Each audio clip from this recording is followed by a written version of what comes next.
So we all know that PoE 2 had an absolutely incredible reveal 1 or 2 days ago with insane amounts of endgame content, incredible visuals, amazing bosses, all the good stuff. Also on the market, we have games like Diablo 4, for example, which I'm not gonna lie, I have tons of hours in Diablo 4, and I do think I got my money's worth. That said, I do want to showcase some differences between these two games. So let's start off with this clip right here. I can't even compare it. Yeah, it's like...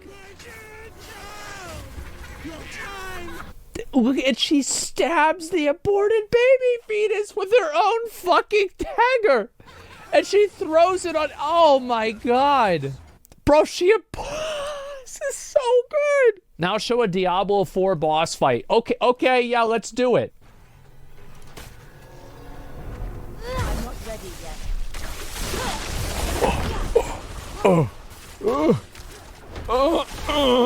As you guys can see, Asmongold actually talked about this some time ago. And yeah, it's true. The difference is huge between the animations, boss designs, and you can see that the project, when it comes to PoE 2, has been a passionate project for the creators. I think that's pretty obvious. They said 100 unique bosses for the full release of the game, or something around that, which is insane. And guys, let's be honest, the animations, the visuals of the bosses in PoE 2 is actually crazy. Imagine how much time and passion and love went to all of these characters, and it shows. It definitely shows. But you know, visuals are one thing, but what about the actual content? Because visually something can be very beautiful, but then you get to the end game and there's nothing there. That has happened way too many times in today's gaming space. Actually, it happens pretty much all the time. A game comes out, everybody's super hyped. They don't show you the end game. They don't even sometimes show you a lot of the gameplay. They only show you cinematics, right?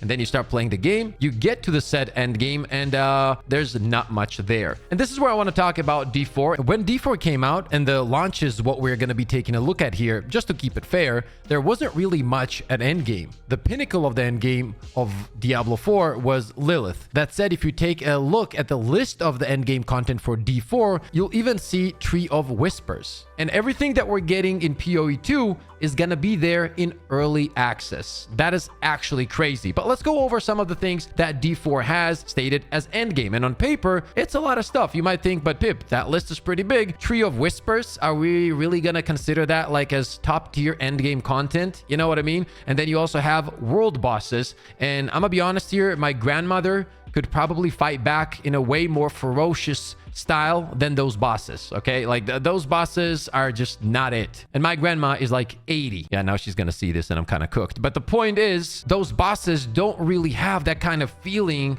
as they were in the old school game. There was a world boss and it was actually scary. This is more like a checklist on your weekly thing. You just show up, kill him in like 10 seconds, boom, you're gone, you pick up the chest, you're good to go. Then we have obviously dungeons, which they did say when the game was coming out that, you know, they're gonna be completely different and whatnot, but let's be honest here, they were extremely repetitive. And then you have Hell Tides, which, credit where credit is due, with a lot of the changes that they made to the game, Hell Tides actually started feeling better and better. You would run around, there's a lot of enemies attacking you at all times, you're getting swarmed, which gives you the ability to use your skills and kill tons of enemies, which obviously makes the gameplay loop fun, because you're also getting pretty good rewards from the Helltide, which you actually use to progress on your character, get upgrades. You can even get some amazing armor or weapons that could be very good in the slot. So overall, Helltide is definitely one of the best content there is in the game, in my opinion. And remember, when D4 launched, you had to fight Lilith. That was literally pretty much the only true endgame fight that you had to get ready for. Then you would kill Lilith, and that was like something that you could show off with, right? And essentially, that's pretty much it. Yes, there are some seasonal stuff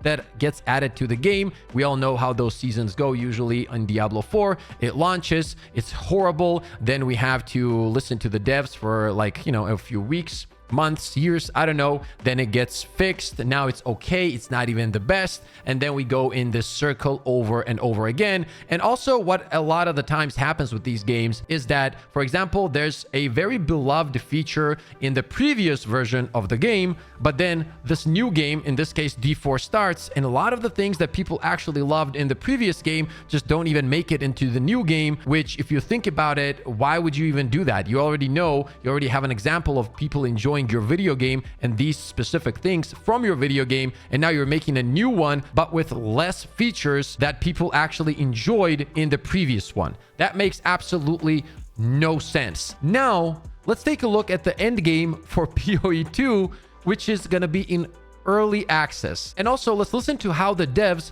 approach the subject in general. Some people would argue that the end game is where the game truly begins. Something that happens almost every time a new action RPG launches is people saying, there isn't enough in-game content.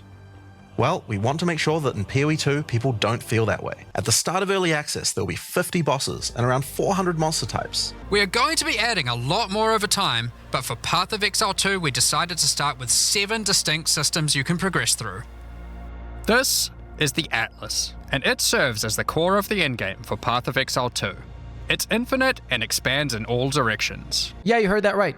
50 unique bosses in early access, crazy amounts of content, insane looking map, 7 different endgame activities. This literally takes it to the next level. I'm not gonna lie. It felt like when I was watching this reveal, it felt like the old times when the companies such as Blizzard themselves really did make unique and extraordinary games. That's how it felt like. And when I was watching it, at some point I couldn't believe it. I was like, the amount of content that's gonna come out with this game is gonna be incredible. And I felt that, as I said, that feeling that you would get back in the day when something so unique was coming out, that you would just sit there and be like, holy shit, this is gonna be the next thing. From what we saw from PoE 2 on that live stream, it was incredible. Listen, gaming has come to the point where the bar is so low for companies, by the way, that have billions of dollars, that it's below a 97-year-old man's ballsack, and it's just not getting better. And that has set the stage for Path of Exile 2 to succeed on a completely different level, because gamers are ready for that game to drop. That one game that's gonna bring tons of content, incredible visuals, amazing end game, and devs that clearly understand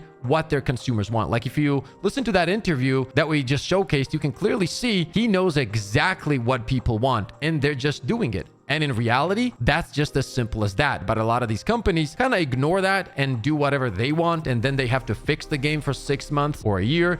And by that time, people just bounce. And this time, I feel like they're gonna bounce for good, because this game looks next level compared to any of the ARPGs out there. Now, the one thing that Diablo 4 had going for it compared to Path of Exiles 1, which obviously is a way older game compared to Diablo 4, is the entry level for an average player, because it is very simple. Diablo 4 compared to PoE 1, when it comes to the skill tree and the questing or whatever it is in general, no matter how you look at it, it's just easier to get into. It's pretty obvious that they try to make it as new player friendly as possible, and that's not a bad thing. That's actually a pretty good thing. The problem is the game just had so many issues that it never really popped off to the level that it could have if it was done correctly. And when we're talking about PoE 2, please understand, the devs know this, and they have made significant changes for all of the new players that are just getting into the universe of Path of Exile. Listen, I'm not here to hate on D4. As I said, I enjoyed the game for what it is. I have tons of hours in D3 and in D4, but let's be honest here. What we saw on that reveal is on a completely different level and can honestly change a lot of stuff in gaming space in general, because it will set a new bar. And I would love to hear your thoughts in the comment section, by the way. Are you guys gonna be playing Diablo 4 after this game comes out? And do you think this will hurt Diablo 4? Because I personally think, yes, it will. It will definitely do that. And in a way, it's a good thing, because Diablo 4 will have to put out some absolutely incredible content to be able to compete with this game right here. Think about it yourself. Incredible boss design, battle visuals are on the next level. The end game just looks ridiculous, to the point that you go, oh my god, how am I gonna be doing so many things at the same time? And once again, all of this in early access. Imagine if Diablo 4 had come out in the state that this game is coming out right now. Imagine if it had the amount of content that PoE 2 has showcased. And then think about where Diablo 4 could have been today if that was the case. And I think we are stepping into a new era of ARPGs, and Path of Exile 2 is gonna be leading all of that. Anyway, that is it for this video. Once again, I would love to hear your thoughts on the subject in the comment section below. I'm extremely excited for this game. I'm gonna be making a lot of builds, guides. I'm gonna be streaming both on Twitch and on YouTube pretty much every day the second this game goes live. So I would absolutely love to see every single one of you guys live on stream. As always, thank you for all the love and support. Stay positive, stay disciplined, and I'll see you all on the next one. Let's go! Let's go, baby! Let's go! I mean, we literally have the best community of all time. Oh! Oh, he got no scoped.